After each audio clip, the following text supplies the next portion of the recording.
Brothers and sisters, there's a story told about a man who gave his all into what he believed.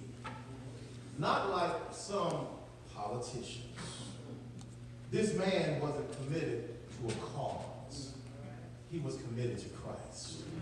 See, we get it twisted because in certain arenas, there isn't a shared Christ. There is Jesus in the sanctuary and Jesus in the ordinary. But in some places, you don't have what you think you have. You only have shared interest. That's why people can flip today and flip tomorrow. But there's a man who stood by what he believed, and he was committed to Christ, and his life spoke. Listen, his name was David Livingstone. He was buried in England, where he was born, but his actual physical heart was buried in the Africa he loved. At the foot of a tall tree in a small African village, the local people dug a hole in the ground and placed in it the heart of this man whom they loved and respected. Saints of God, if your heart were to be buried in the place you loved the most during your life, where you spent most of your time, where you spent most of your money, where would your heart be buried? In your pocketbook? In the desk drawer at work? Some folks in Macy's at the mall? In your locker at the golf course or the gym or at the firing range, or in your ready-packed suitcase that awaits the next trip to Mexico or to Europe? Where would your heart be buried? Wonder, it may be in your favorite cruise cabin that you use repeatedly as you hop across the high seas, or in your favorite chair you use when you plan the numbers. See, I'm taking my glasses off. I can't see without my glasses. When you playing the numbers or running the ponies, amen, or the dog that's off track betting, like, or where would your heart be buried? Or will it be a 3D picture of your heart made and posted on your social media websites, because that's where you spend most of your time, your talents, and your money? Where is your heart, believer? Wherever your treasure is, that's where your heart is. That's where you want to be the most. Even at this moment, make no mistake about it, it's an uncomfortable fact that Matthew 6:21 says that we become what we worship. Wherever your treasure is, there will your heart be also. This leads us to our sermon passage that's been read in our hearing. Jesus' parable about the 3 talents is money-based. Money-based. Not because he wanted his hearers or us necessarily to become the millionaires next door, but because all understand the concept of currency. That mean green. And Jesus flipped the necessity and the value of money to make a spiritual point that our real value to God is the fact that we are children and that we are priceless, and Jesus wants to be our real treasure, because in the end, that's all we've got. At the end of the day, all you have is Jesus. And so in sum, why the illustrations of money? Because all need money, all want money, all work for money, but money should not be our sole motivation in life. Say amen, somebody. Consider the text. It's not always to translate and understand the Bible. It's hard. So we must dig into the historical setting in life. In seminary, they call it the Sitzung Leben, the historical setting in life, to find what it meant then, to understand what it means now, so we can connect the dots and get the wisdom of the word for our living. And once the wisdom of the word is clear, we can make a decision where we're going to say yes and surrender, or we're going to continue as we are, and God help us. So let's talk money for a minute to get inside this text. The word talent is used 7 times in 7 verses. verse 15, 16, 20, 22, 24, 25, 28. 7 times the word talent is used. And I had to ask myself the question, what is a talent? What was a talent? And so the storyline says the master was about to go abroad. He divested some of his property or his monies by giving 3 servants each a personal loan. Like a bank loan for your business, or a bank loan for your mortgage, or for your education, or maybe sometimes folks spend more money on their cars than their education, but that's another sermon. But it was expected of them to use the financial investment wisely. Somebody say wisely. The original text does not say if it was silver or gold, because there is a difference, and the sisters would know, between the quality and the value of the 2 precious metals of silver or gold. But here's what's important. A talent was a measurement of weight. Like 16 ounces equals 1 pound. 1 talent weighed between 50 and 80 pounds. 1 talent of silver was worth more than 15 years of wages for a man. And 1 talent of gold was worth even more. So imagine the surprise and the trust and the stewardship and the opportunity to be loaned some money that could leapfrog your life. Anywhere between 15 years forward, 30 years forward, or 75 years forward in the future. This says more about the master than it does say about the 3 stewards. Like the parable of the 2 prodigal sons, y'all know, the one that left home and the one that stayed home. Well, we usually hear about that, but hardly ever do we hear about the father who loved them enough. And so this parable talks about the master who showed great confidence in each of his 3 servants. But you have to get inside the master's heart and mind. He studied their character, because only a fool and their money are quickly parted. He studied their character. He studied their work and their work ethic first. He knew over time the quality of what they could do. He knew if they could follow instructions, if they cut corners, if they had authority issues or wild hair. You know, some of us have a wild hair. You call it something else, but some of us have a wild hair, and it causes us every now and then to have a glitch where we exercise our independence. It's my thing. I want to do what I want to do. He wanted to know if they had authority issues or wild hair, and if one day out of the blue they would misuse their loan for selfish purposes. He knew if they were real leaders who would follow the vision, who would carry the vision, or who would become weak-willed and weak-minded and follow the nonsense of the crowd. What's the point? The master knew what each servant could responsibly handle that would not overwhelm them, that would not overtake them, that would not inflate them with pride. But people do change. Truth be told, for some, not all, for some, money changes them. For some, promotion changes them, right? For some, you give them a little delegated authority, you give them a rope, they want to be a cowboy. It's sad because things shouldn't change us. They just should reveal us.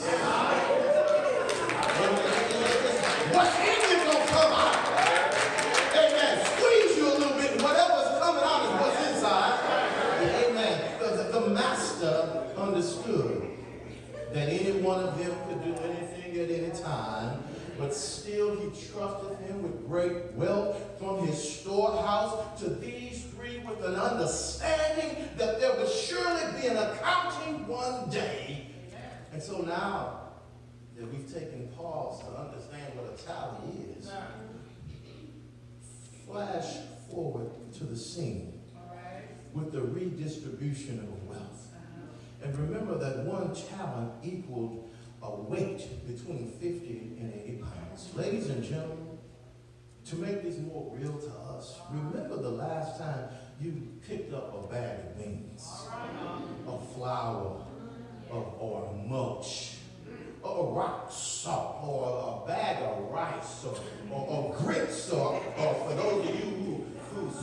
sophisticated Kim Ward. That's some good eating. That's some good eating. Now imagine a bag of anything weighing 50 to 80 pounds. What it must look like and feel like. I believe that after being stunned into silence and fainting and waking up minutes later on the ground, I imagine the first servant said, "Master, may I borrow a wheelbarrow? May I go to the barn? My back is strong. I need my back. I don't want to carry these 50 to 80 pound bags of talent. So can I borrow a wheelbarrow from the barn?" And can you see him rolling that wheelbarrow on out the gate with that big old goofy grin on his face? You know how it is when you feel you got over. Amen. You're saying to yourself that they're a sucker. Amen. You know what I'm saying? I can imagine this happen a second time with the steward who had been given 2 talents, 100 pounds or 160 pounds. If you do the math, that's too much to carry. If you don't have to. So I can imagine he asked the master to, "Master, can I borrow a wheelbarrow?" But then you've got the last one. I wonder what was going on in the mind of the last servant. He saw the first 2 servants wheeling their entrusted wealth out the gate with those goofy faces. He comes up to the master and he got 1 bag. 1 measly bag. Not 5, not 2, not 3, not 4. I'm sure he was thinking, I'm sure there has to be more money around here, more talent around here somewhere. Come on here now. Why are you holding out on me? Big money grip. Just see you. Just saw you. You're not a miser. And this is now the painted picture before us in high def. Now we got to look more closely at this last servant. Consider his process. Compare your life to his life. Compare your thinking to his thinking. Parallel his decisions to the decisions you're making right now in your relationship to God, in your relationship to God's gifts, God's opportunities, and your responsibilities. This last lazy one had some stinking thinking going on. You see, he thought he was smarter than God. He thought he was smarter than the other 2 servants. You see, he didn't expect he didn't respect the giver, nor did he understand his heart or his hand, his business, nor his expectations. He treated the master and his 1 talent of money like dirt. That 1 talent was worthless to the 3rd servant. You see, when you fail to see your life as the invaluable gift that it is, you see everything as dirty. Everything is dirty. Your life's windshield is dirty. You see yourself as dirt. You allow yourself to be treated like dirt. You expect folks to treat you. Why? Because like this last one, he put the master's money in the dirt. See, back in the day, in ancient Near Eastern times, they kept their money in the ground, in the dirt, in a hole in the ground. Well, where you get that from? If you look at Achan, look at what he did with his money. In Joshua 7:21, he stole God's money and lied about God's money and buried it in his house, in his tent, in the ground, and paid the price just like this fella here in this parable. The little lesson here, first it tells us that God expects more than dirt from us. Our dirty lives, our dirty mouths, our dirty ways, we know they don't glorify God, amen. But what are you saying? I'm saying we should have less dirt in our lives today than when we first met Jesus as our personal Savior. Amen. Less dirt. This last one despised his master, the gift and the time given to improve what was entrusted to him. This last one simply did not care. Some of us, we just indifferent. We just are neglectful, or we might just be full of ourselves. This was the last one's personality profile, and I believe his mantra was, I'm just going to go on doing things my own way. But we all know, if the truth be told, in the end, doing things our own way, by our own wisdom, by the wisdom of the world, it gets you nowhere. It gets you always on the outside, always at the bottom, always the victim, always at odds with God. But you can't look in the mirror and say, it's me, God. It's not my brother or my sister, but it's me, oh God. It's not the pastor or the deacon, but it's me, oh God, standing in the need of prayer. This last one had the same opportunities the others had, according to his ability as perceived by the master. He was given only what his character could handle, as seen by heaven. You see, sometimes we overestimate our gifting, or we underestimate our gifting, and both of them are problems. But we are all gifted, we are all loved, we are all valued as priceless in the sight of God. But the sad thing here is that the last servant, he did less than the least thing. At no cost to him. He could have at least taken the money to the bank and let it just sit there, and just sit there. And in addition to gathering more dust, he could have earned some interest for more money. But I wonder why not. Maybe like some of us, we looking at other folks. Looking at other folks and slipping up and tripping up and getting mad. You see, to compare is to despair. To compare is to do violence to your own soul. You're not hurting nobody when you act like that. You're hurting yourself. You see, he was saying, they got more, I got less. And you see, when we act like that and think like that, we can't appreciate God's design in our life.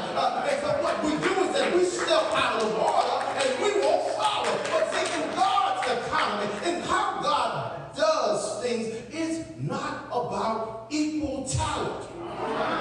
It's about equal effort. I said it again, in God's economy, it's not about equal talent. It's about equal effort. Just like when given, you don't know what I have in my pocket. I don't know what you have in your pocket. It's not about equal giving. It's about equal sacrifice. Say amen, somebody. Amen. Do we not realize that the parable says that 2 of the 3 servants had less than the 5-talent one? What's the point? Simple math. There are more 1 and 2 talent folks in the world than there are 5-talent persons. And unfortunately, too many 1, 2 talent Christians sit on the sideline, not this church, of course. Sit on the sideline, sit on the stoop of do-nothingness, complaining, an armchair quarterbacking, doing nothing of value for the kingdom of God, doing nothing for the church, doing nothing for people in Jesus' name. But the crux of the text is this. What is our work for God worth in God's sight? If you had to attach a monetary value to your work for Christ that's directly linked to your service for Christ at your church home, if you have a church home, what would your work for God be worth? If you had to do a spiritual balance transfer from your earthly checking account of your service that you rendered for God here in this life to your heavenly retirement account, how much would your work be worth in heaven? Now, in these days, we don't carry nickels and pennies and dimes, but I'm going to ask you, would your work for the Lord be worth a penny, a nickel, or a dime, or a dollar? Come here, Pastor Bell. See, he's my friend.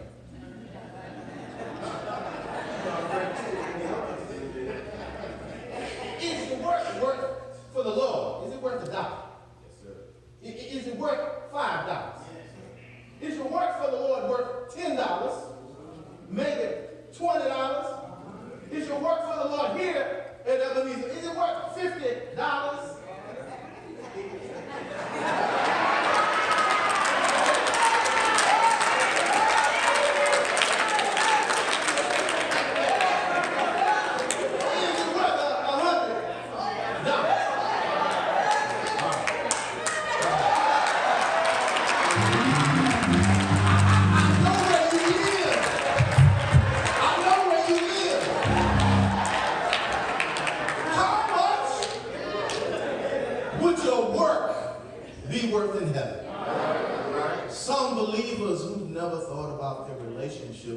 Kingdom work in terms of valuable service that will be paid out in this life and at the end. This is shocking.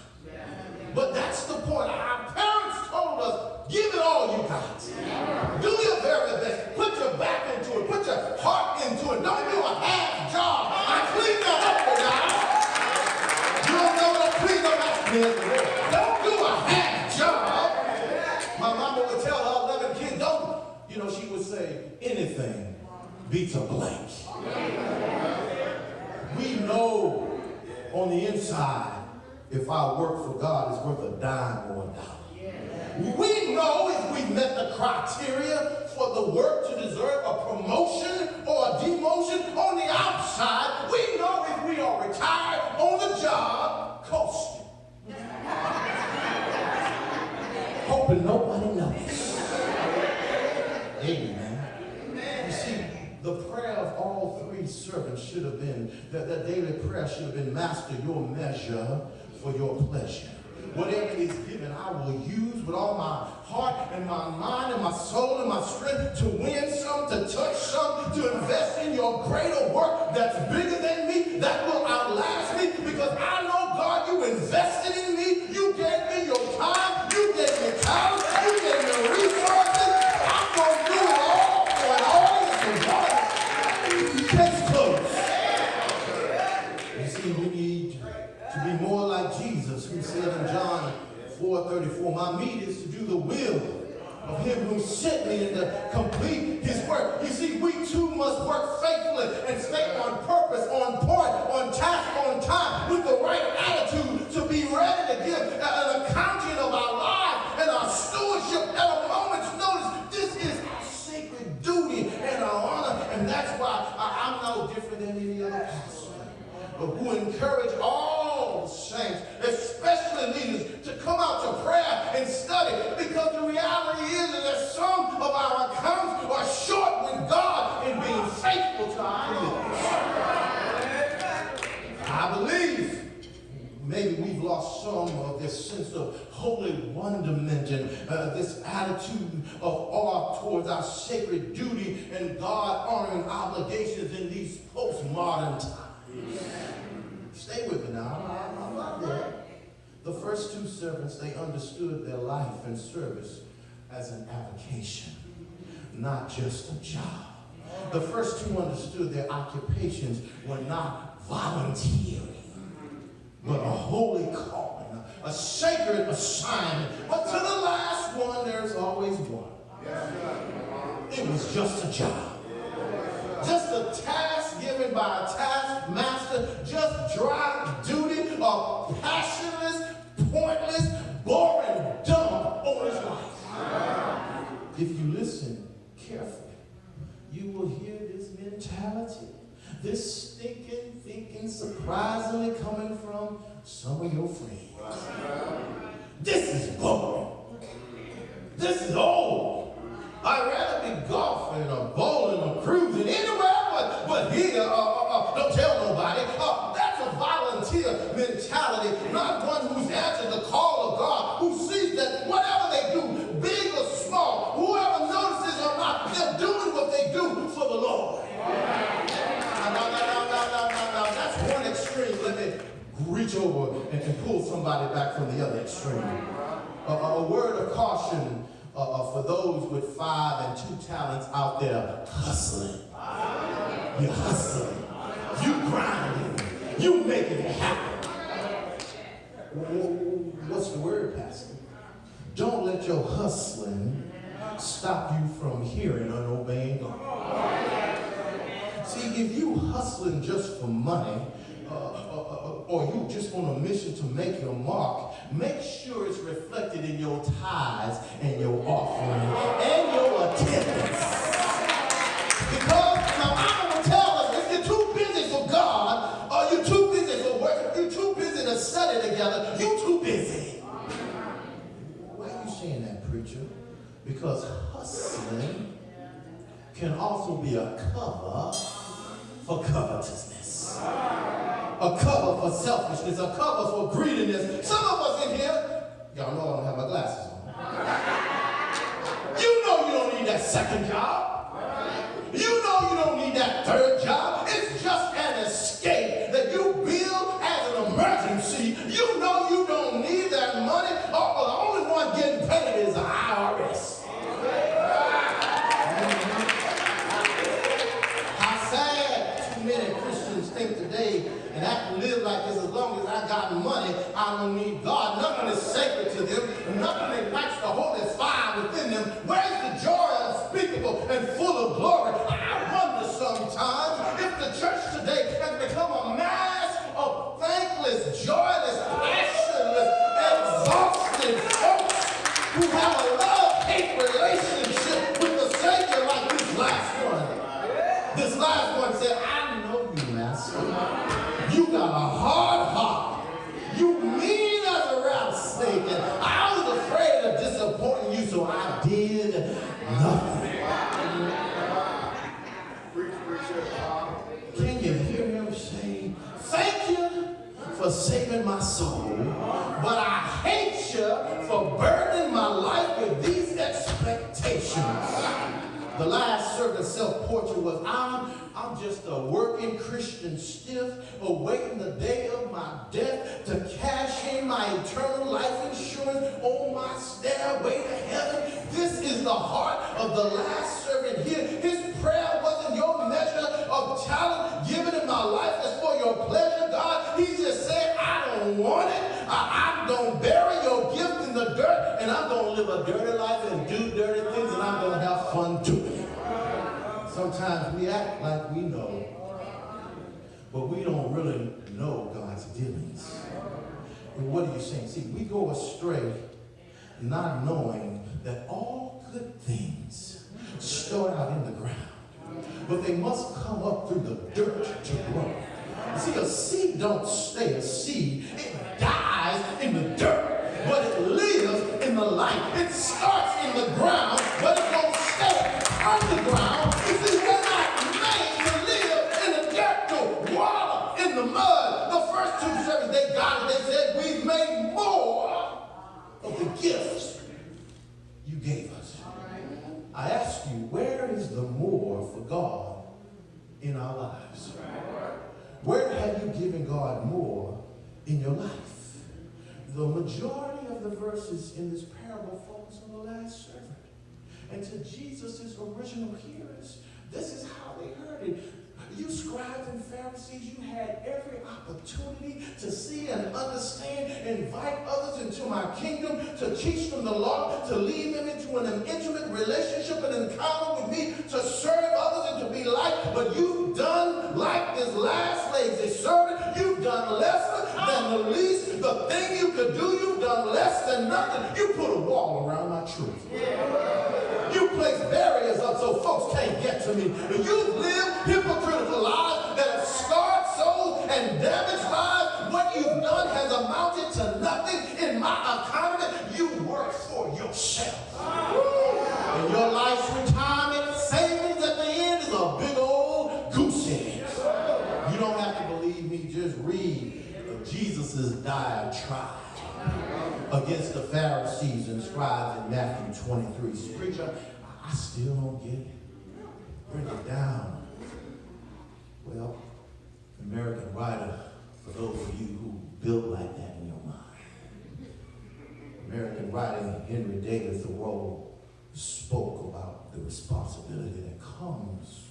without having received talents and abilities from God. He retold this parable. Let me say it and then I'll close. Once there was a king who had 3 daughters. Each of the daughters had a special talent. The first had a talent for growing fruit, the second for raising sheep, and the third for playing the violin.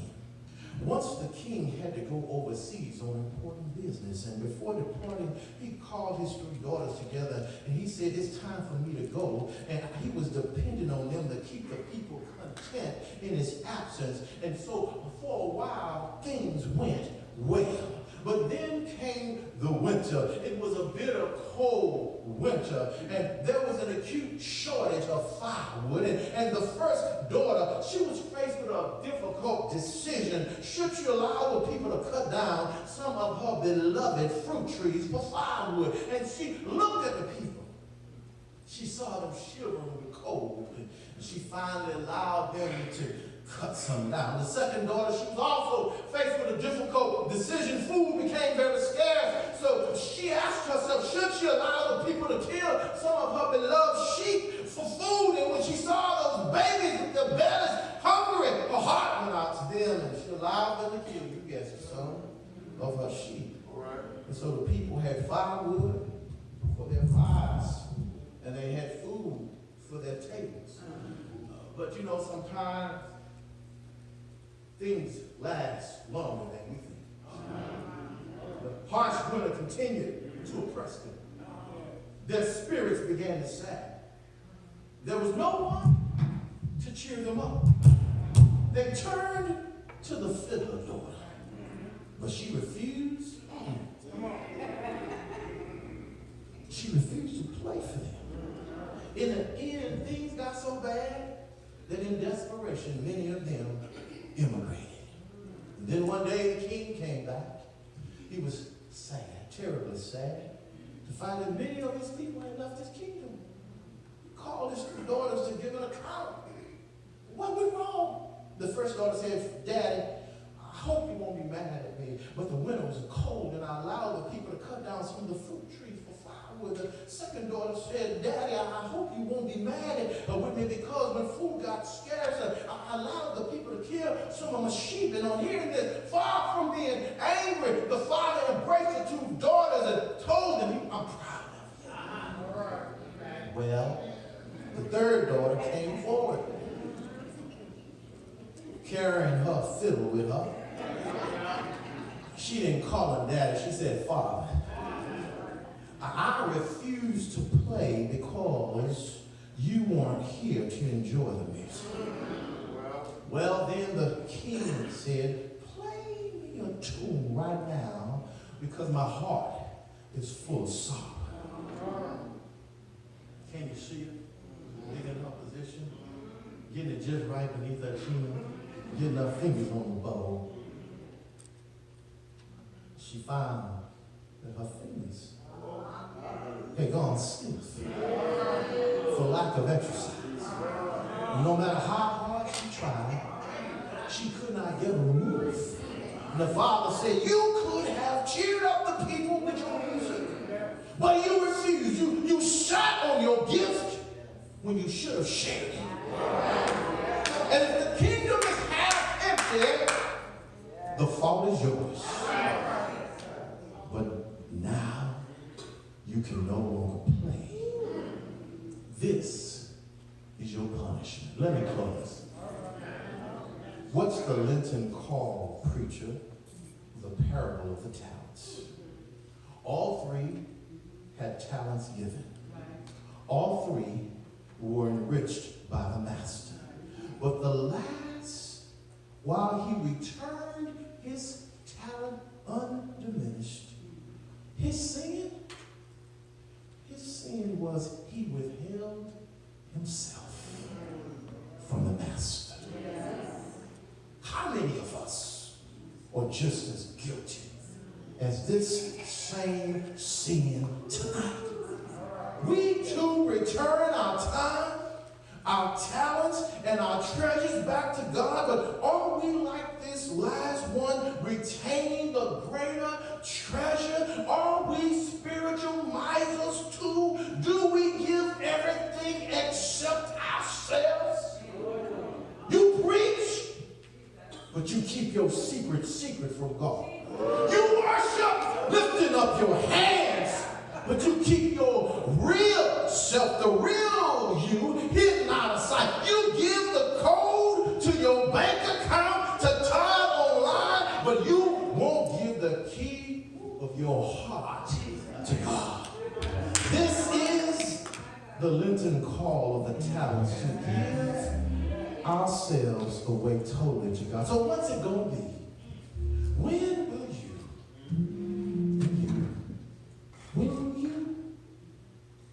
will you surrender? Now I'm going to ask you to help me in. Everybody on your feet. Stand on your feet if your legs are able. If not, I'm not letting you off the hook. All of the sanctuary, lift up your hands. Because this is a holy stick-up. It's a holy heist. Amen? Those hands up, come on. Now ask your neighbor, surrender your money or your life.